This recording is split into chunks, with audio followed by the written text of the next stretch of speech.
আসসালামু আলাইকুম সম্মানিত প্রিয় দর্শক।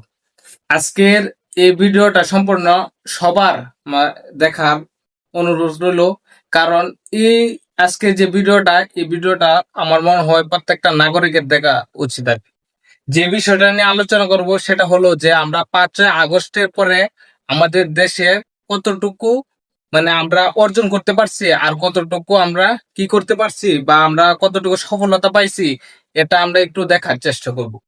এখানে আপনার 5ই আগস্টের পরে অনেক কিছু হয়েছে, আপনারা দেখছেন যে একজন এনজিও গভর্নমেন্ট ছিল। সেখানে আমরা দেখছি যে বউ ব্যবসা নামের একটা যে সরকারের থেকে নিজের বউকে অনলাইনে শেয়ারিং এবং অনলাইনের প্ল্যাটফর্মের বউ ব্যবসা করার মতো এমন একজন উপদেষ্টা পাইছিলাম। তার নাম হচ্ছে আসিফ নজরুল। সে আসিফ নজরুল নিজে আয়সা বলছে যে এটা আমার বউয়ের পেজ, এই বউয়ের পেজটা সবাই ফলো দিয়ে দেন। এই 5ই আগস্টের পরে আমরা একজন বউ ব্যবসায়ীকে পাইলাম আর কি। 5ই আগস্টের পরে আমরা দেখলাম বিভিন্ন জায়গায় দেখলাম যে মেজর জিয়াউর রহমানকে রাজাকার বলে এবং খুনি বলে আখ্যায়িত করলো এই সাবেক ছাত্রলীগের সদস্য এবং ছাত্র শিবিরের সেক্রেটারি, বর্তমান বিপি সাদেক কাইমে দেখলাম যে বলল যে জিয়াউর রহমান একজন খুনি ছিল। হচ্ছে একজন স্বৈর শাসক, সে হচ্ছে খুনি। তারেক জিয়া হচ্ছে একজন খুনি। তারপর দেখলাম যে 5ই আগস্টের পরে দেখলাম যে জিয়া রহমানের সহধর্মিণী বেগম খালেদা জিয়া মরহুমা তাকে বানালো ইতিমের আত্মসৎকারী। কারা বানাইছে? সে জামাত শিবির বানাইছে। 5ই আগস্টের পরে আমরা দেখলাম যে তারেক রহমানকে নিয়ে বিভিন্ন ধরনের কটূক্তিমূলক এবং বিভিন্ন ধরনের অশ্লীল অশ্লীল কেডা করলো এই জামাত শিবির, সে রাজাকারের বাচ্চারই বলছে। 5ই আগস্টের পরে আমরা দেখলাম যে একজন মুক্তিযোদ্ধা যে দেশকে স্বাধীন করার জন্য নিজের জীবনকে অর্জন করে এবং নিজের জীবনকে স্যাক্রিফাইস করে, বুক টান করে সেই অপশক্তির বিরুদ্ধে পাকিস্তান রাজাকারদের বিরুদ্ধে দাঁড়াইছিল, তাদেরকে জুতো পিটা করতে আমরা দেখলাম।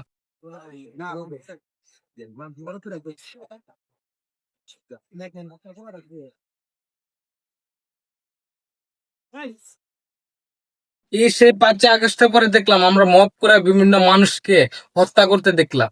এই 5ই আগস্টের পরে দেখলাম যে ধর্মের নাম ব্যবহার করবে, ধর্মের আয়াত ব্যবহার করে মানুষকে ভোট দেওয়ার মাধ্যমে জান্নাত বিক্রি করতে দেখলাম। একদিকে রোজা, আরেকদিকে পেল পূজা, একই মুদ্রার এপিঠ এবং অপিঠ। 5ই আগস্টের পরে আমরা কি দেখলাম? আমরা দেখলাম যে যে জুলাই হলো কোটার বিরুদ্ধে এবং শিক্ষার পক্ষে, সেই হারামজাদারা এবং যে জুলাইয়ের যে ছেলেরা ছিল, যে জুলাই আন্দোলন করছিল, তারা দেখলাম কোটার মাধ্যমে সেই জুলাইয়ের কোটা দ্বারা তারা দেখলাম সরকারে গেল এবং সরকার গেলে লক্ষ লক্ষ কোটি কোটি টাকা দুর্নীতি করলো। আমরা সেই জুলাইয়ের বেমান এবং গাদ্দারদের দেখলাম। আমরা কি দেখলাম? সে দেখলাম যে যার সাজেস আলম, হাসনাত আব্দুল্লাহ ফকিন্নের প্রধান ছিল, তারা সেই জুলাইকে ব্যবহার করে বিভিন্ন লক্ষ লক্ষ টাকার মালিক হয়েছে। আমরা সেই বাটপার এবং চোরদের দেখলাম। আমরা কি দেখলাম? জুলাই আন্দোলনের পরে দেখলাম যে দেশটাকে একটা অশৃঙ্খল করতে, একটা মৌলবাদ সৃষ্টি করার জন্য, বিভিন্ন ধরনের মব কালচার করার জন্য বিভিন্ন ধরনের জায়গায় একজন আলেম এবং বিভিন্ন ধরনের নাট্যশিল্পী এবং বিভিন্ন জায়গায় দেখলাম আমরা তারা হত্যা পর্যন্ত করার মতো দেখলাম। আমরা দেখলাম সেই জুলাই আন্দোলনের পর দৈনিক 15 থেকে 16 জনকে মেরে ফেলার কথা শুনলাম, আমরা নিউজ শুনলাম। আমরা সেই জুলাই আন্দোলনের পর দেখলাম কি বাংলাদেশের ইতিহাসকে নিয়ে, মুক্তিযুদ্ধের ইতিহাসকে নিয়ে বিকৃতি করতে দেখলাম। 71 সালে 16ই ডিসেম্বর বাংলাদেশের স্বাধীনতা ভারত ছিনতাই করে নিয়ে গত 55 বছর আমরা পরাধীন ছিলাম। আমরা সেই জুলাই আন্দোলনের পরে দেখলাম বীরশ্রেষ্ঠ মতিউর রহমানকে হাইজাকার বলতে শুনলাম। আমরা সেই দেখলাম সেই রাজাকার জারজ সন্তান গোলাম আজমকে শহীদ বলতে দেখলাম। যে রাজাকার, যে গোলাম আজম নিজের মা বোনকে পাকিস্তানের হাতে তুলে দিল এবং বাঙালি মা বোনদেরকে পাকিস্তান হাতে তুলে দিল, সেই কুলাঙ্গারদেরকে দেখলাম। আমরা কি দেখলাম? তাদেরকে বীরশ্রেষ্ঠ এবং শহীদ বলে আখ্যায়িত করতো। আমরা কি দেখলাম? সেই জুলাইকে ব্যবহার করে ইসলামের নাম ব্যবহার করে বললো যে নির্দিষ্ট একটা দাঁড়িয়ে পাল্লায় ভোট দিলে নাকি জান্নাতে যাওয়া যাবে, সেটাও আমি দেখলাম। আমরা কি দেখলাম? সেই খুনি, যে শিশির মনির খুনিদের পক্ষ নির্বাচন করলো, সেই খুনিদের পক্ষে থাকা সেই আবরা হত্যাকারী এবং বিভিন্ন বিভিন্ন রানা প্লাজারের বিভিন্ন হত্যাকারী সহযোগী সেই খুনিকে দেখলাম আমরা নির্বাচনে আইসা বিভিন্ন ধরনের কথা বলতে। সে বললো কি রোজার পূজা নাকি। আমরা এই 5 আগস্টের পরে রোজার আর পূজা এক বানাইলাম। আমরা এই 5 আগস্টের পরে কৃষ্ণর আর মোহাম্মদ এক বানাইলাম। আমরা এই 5 আগস্টের পরে আল্লাহর ভগবানকে এক বানাইলাম। আমরা এই আচ্ছা, আল্লাহর ভগবান কৃষ্ণ আর মোহাম্মদ যদি এক হয় তাহলে আমি মুসলমান থাকবো কেন? আমি হিন্দু থাকলে সমস্যা কি? যদি একই হয়, তারা যদি একই হয়, তা আমি হিন্দু থাকলে সমস্যা কি? আমরা কেন মুসলমান থাকবো? মুসলমান থাকলে তো দেখতেছি দাঁড়িয়ে রাখলে দেখতেছি তাদেরকে আমাদেরকে জঙ্গি বলা হচ্ছে, মাথায় টুপি রাখলে দেখতেছি আমাদেরকে জঙ্গি বলা হচ্ছে। তা আমরা কেন মুসলমান থাকবো? যদি রোজা পূজা করেও যদি রোজা একই হয়, কৃষ্ণ আর মোহাম্মদ যদি এক হয়, তাহলে আমরা মোহাম্মদের অনুসরণ কেন করব? আমরা যদি এই মূর্তি আর আল্লাহ একই হয়, তাহলে আমরা মূর্তির অনুসরণ বাদ দিয়ে কেন আল্লাহকে আমরা করবো? এটার প্রশ্ন কে দিতে পারবে? আমরা কি দেখলাম 5 আগস্টের পরে মব সৃষ্টি করে, মব কালচার করে বিভিন্ন সংবাদপত্রের উপর হামলা করা হলো। আমরা কি দেখলাম?